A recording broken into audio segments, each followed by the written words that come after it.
construções equivocadas na imprensa e no seu dia a dia. Certinho? Vamos a um verbo também interessante, que é o verbo ser.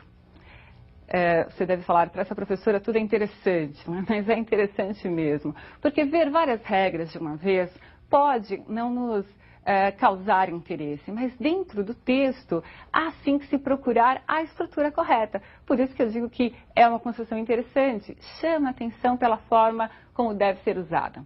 Já falamos do verbo ser como um verbo impessoal. Falamos que ele foge à regra dos impessoais, que é ficar na terceira pessoa do singular. O verbo ser foge da regra, porque mesmo quando não há sujeito, ele concorda com uma indicação numérica. Por exemplo, são 3 horas da tarde. Eu não devo dizer é 3 horas da tarde. Até aí você se lembra. Ocorre que o verbo ser, ainda nessa sua característica de ser diferente, pode concordar, quando houver sujeito, com o sujeito ou com o predicativo do sujeito. E aí nós vamos ver uma sequência de regras que explicam, não é? Quando ele vai preferir concordar com o sujeito ou quando ele, verbo ser, irá preferir concordar com o predicativo. Veja, se o sujeito for representado por um dos pronomes tudo, isto, isso, aquilo, e o predicativo estiver no plural, o verbo ser irá concordar preferencialmente com o predicativo plural. Então nós temos aí, tudo eram recordações, isto são alegrias.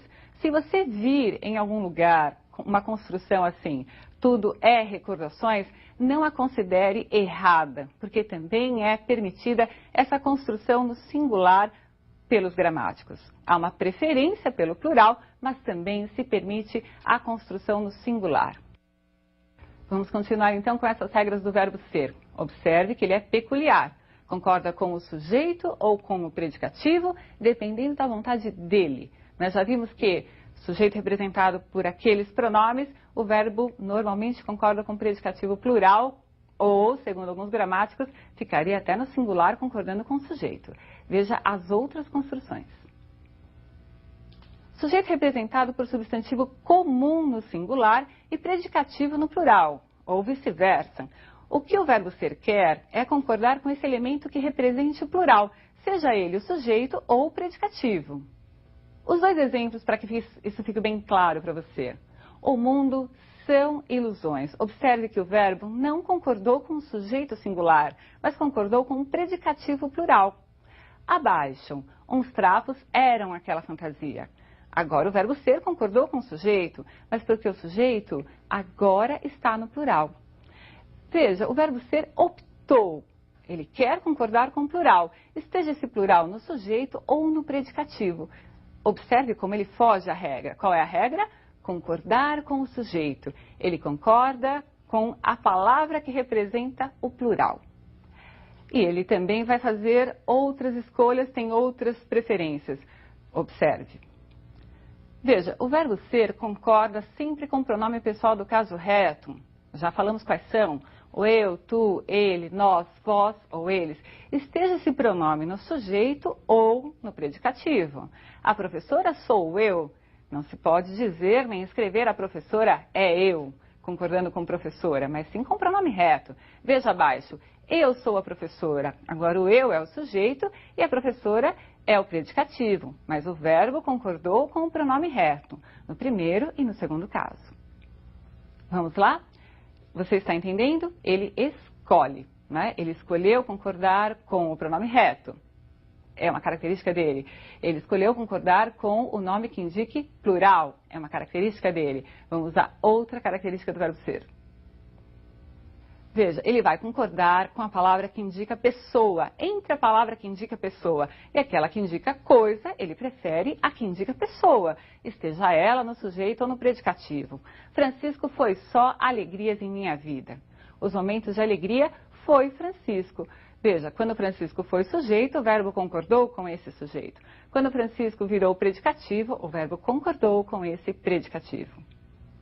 Percebeu, então, a particularidade do verbo ser. Ele irá escolher. Tudo bem? Vamos ver agora um outro verbo, que também posso usar de novo o adjetivo? Interessante. Ele é peculiar.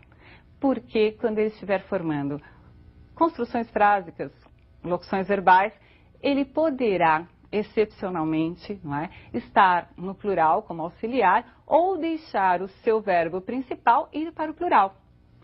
Isso foge da regra das locuções verbais. Em regra, quando há uma locução verbal, por exemplo, os alunos começam a estudar mais gramática. O verbo auxiliar, que é aquele que vem primeiro, não é? O verbo principal é o que eu escrevo por último. O auxiliar é o que vem antes deste verbo principal. A regra é o verbo principal concordar com o sujeito. Mas no caso do verbo parecer, vai haver outra possibilidade. Não só o verbo auxiliar será flexionado, mas também o verbo principal poderá ser. Veja. As pessoas parecem andar desatentas. Essa é a regra geral. O verbo auxiliar foi flexionado concordando com o sujeito. No segundo caso é que vem aquela exceção, digamos, é uma característica então do verbo parecer. As pessoas parecem andarem desatentas. Muito bem, vamos à nossa última regra. Vamos ver como se faz a concordância do verbo quando há num período composto as palavras que e quem presentes. Observe que o que pode ser pronome relativo e o quem pode estar como um pronome indefinido ou relativo, mas a concordância indicada pelos gramáticos será diferente nos casos. Observe. Fomos nós que compramos o presente. Veja, o verbo comprar está concordando com o antecedente do que é o nós. Fomos nós que compramos.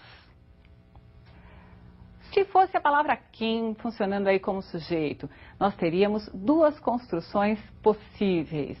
Há alguns gramáticos que preferem apenas a segunda, mas a primeira também é admitida. Fomos nós quem compramos ou fomos nós quem comprou. Tudo bem?